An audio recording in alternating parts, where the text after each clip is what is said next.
श्री रामकृष्ण लीला प्रसंग स्वामी शारदानंद जी द्वारा लिखित पाठ संख्या 283।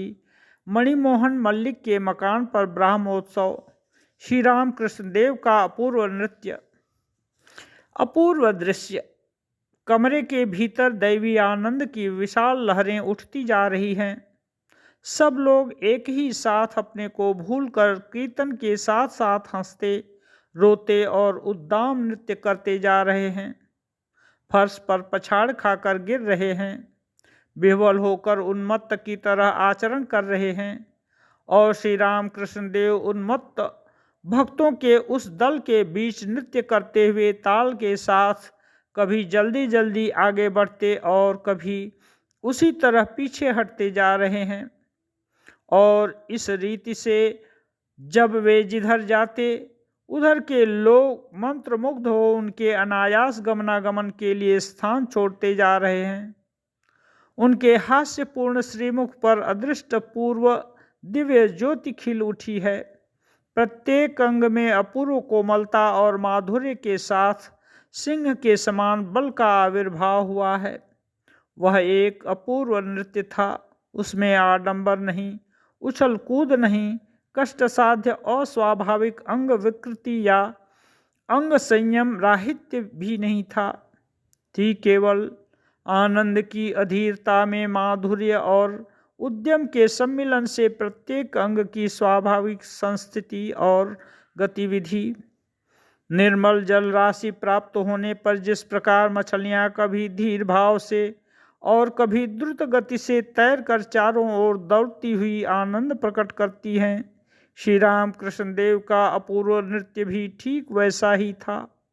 मानो वे आनंदमय ब्रह्म स्वरूप में निमग्न होकर अपने अंतर का भाव बाहर के अंग संचालन से प्रकट कर रहे हैं। उसी तरह नाचते हुए वे कभी संज्ञा शून्य हो जाते थे और कभी उनका पहना हुआ वस्त्र खुलता जा रहा था और दूसरे लोग उनकी कमर में उसे कसकर बांधते जा रहे थे। फिर कभी किसी को भावावेश से अचेत होते देखकर वे उसका वक्षस्थल अपनी उंगली से छूकर उसे पुनः सचेत कर रहे थे। मालूम होता था मानो उनके अवलंबन से एक दिव्योज्वल आनंद की धारा चारों ओर फैलकर यथार्थ भक्त को ईश्वर दर्शन में, मृदु वैराग्यवान का तीव्र वैराग्य लाभ में एवं आलसी मन को आध्यात्मिक राज्य में उत्साह के साथ अग्रसर होने की सामर्थ्य प्रदान कर रही थी। इसी प्रकार घोर विषयी के मन से भी सांसारासक्ति को कुछ क्षणों के लिए कहीं विलुप्त कर दे रही थी। उनका भावावेश दूसरों में संक्रमित होकर उन्हें भी भाव विह्वल कर रहा था और उनकी पवित्रता से प्रदीप्त होकर उन व्यक्तियों का मन किसी एक उच्च आध्यात्मिक स्तर तक पहुंच रहा था।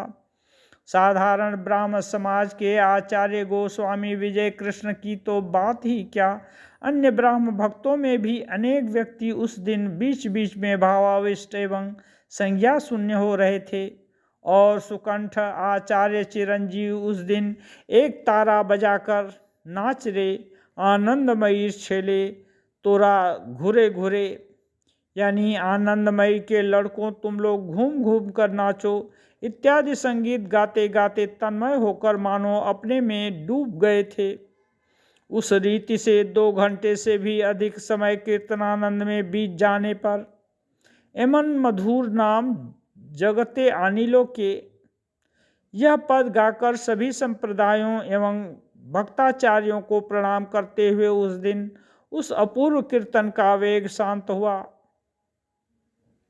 हमें स्मरण है कीर्तन के अंत में सबके बैठ जाने पर श्री रामकृष्ण देव ने आचार्य नगेंद्रनाथ चट्टोपाध्याय से हरिरस मदिरा पिए मम मानस मातोरे गाने के लिए अनुरोध किया था और उन्होंने भी भावाविष्ट होकर उसे 2-3 बार मधुर भाव से गाकर सबको आनंदित किया था। इसके अनंतर रूप रसादि विषयों से मन को उठाकर ईश्वर में अर्पण कर सकने से जीव को परम शांति लाभ होता है। इस प्रसंग में श्री राम कृष्ण देव के सम्मुख उपस्थित लोगों को अनेक उपदेश दिए। भक्त महिला भक्त भी उस समय उस बैठक के पूर्व भाग में पर्दे की ओट में बैठकर उनसे आध्यात्मिक विषय पर अनेक प्रश्न कर रही थीं तथा उत्तर प्राप्त कर आनंदित हो रही थीं।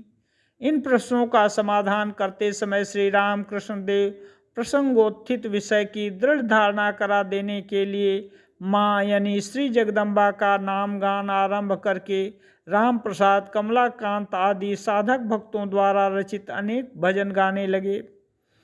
उनमें कुछ भजन जो उन्होंने गाए निम्नलिखित हैं। मजलो अमार मन भ्रमरा श्यामा पद नील कमले, श्यामा माँ के चरण रूपी नील कमल में मेरा मन भ्रमर मस्त हो गया। श्यामा पद आकाशते मन घूड़ी खान उड़ते छिलो, यानी श्यामा माँ के चरण रूपी आकाश में मेरा मन रूपी पतंग उड़ रहा था। ये सब ख्यापा मागिर खेला, यानी ये सब आद्या शक्ति उन्मत्त महामाया के खेल हैं।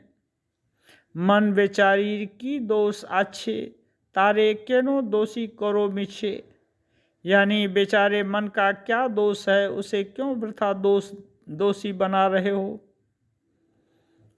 आमी एक खेदे खेद करी, तुम्हें माता थकते अमार जागा घरे चूरी, यानी मैं उसी से खेद करता हूँ, तुम जैसी माँ के रहते मेरे जागते घर में चोरी हो गई।